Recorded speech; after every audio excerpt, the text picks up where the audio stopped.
넌 내 아들이 아니야. 아버지에게 매일 들어온 폭언이었습니다. 기억을 잃기 시작한 뒤로도 아버지는 이 말만 반복하셨습니다. 아버지가 돌아가신 후 저는 그분의 마지막 기억의 조각에서 평생의 오해를 깨트릴 충격적인 진실과 마주했습니다. 제 이름은 민수, 50대 가장입니다.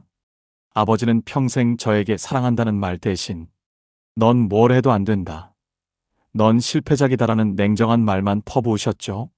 저는 성공하는 것만이 아버지의 오만을 꺾는 길이라 믿고 피나는 노력 끝에 부와 명예를 얻었습니다. 하지만 아버지는 여전히 저를 인정하지 않으셨습니다. 오히려 제 성공을 못마땅하게 여기셨죠. 몇 년 전 아버지는 치매 진단을 받으셨습니다. 드디어 지긋지긋한 폭언에서 벗어나는구나 하는 오만한 생각을 했습니다. 하지만 상황은 더 나빠졌습니다.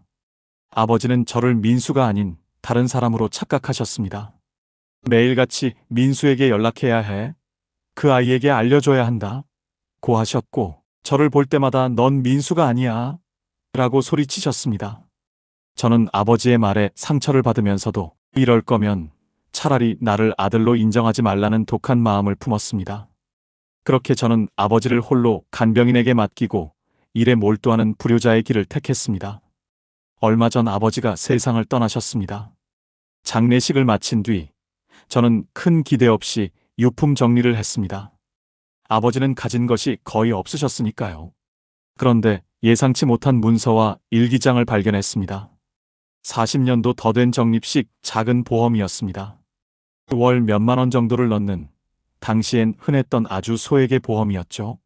시간이 흘러 해지 환급금이 붙어 약 2천만 원 남짓의 금액이 되어 있었습니다.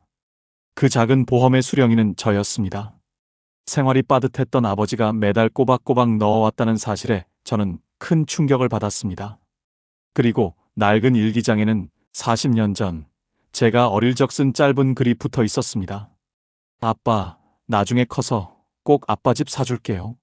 일기장 속에는 40년 전부터 쓰여진 아버지의 글이 있었습니다. 아버지는 제가 쓴 글을 본 뒤 매일같이 스스로에게 다짐했다고 합니다. 민수에게 혹독하게 해야 한다. 강하게 키워야 이 험한 세상에서 성공해야 남들에게 무시당하지 않는다. 내가 못해준 집, 민수가 자기 손으로 꼭 사게 해야 한다. 모진 말들은 사실 아들을 향한 가장 강렬한 사랑의 방식이었던 겁니다. 넌 민수가 아니야. 라는 말은 제가 성공의 오만에 빠져 아버지의 진심을 외면할 때마다 오만해진 저를 향한 경고였다는 것을 깨달았습니다. 기억이 사라지는 순간에도 아버지는 혹독한 사랑을 멈추지 않으셨습니다. 저는 평생 아버지의 따뜻한 말 한마디를 기대했지만 아버지는 말 대신 혹독한 삶의 방식을 물려주셨습니다. 진정한 사랑은 늘 달콤한 말로만 오는 것이 아니었습니다. 제가 가졌던 성공에 대한 오만함, 그리고 아버지를 이해하지 못했던 이기심을 내려놓고서야 저는 비로소 아버지의 마지막 기억이 얼마나 뜨거운 사랑이었는지 알게 되었습니다.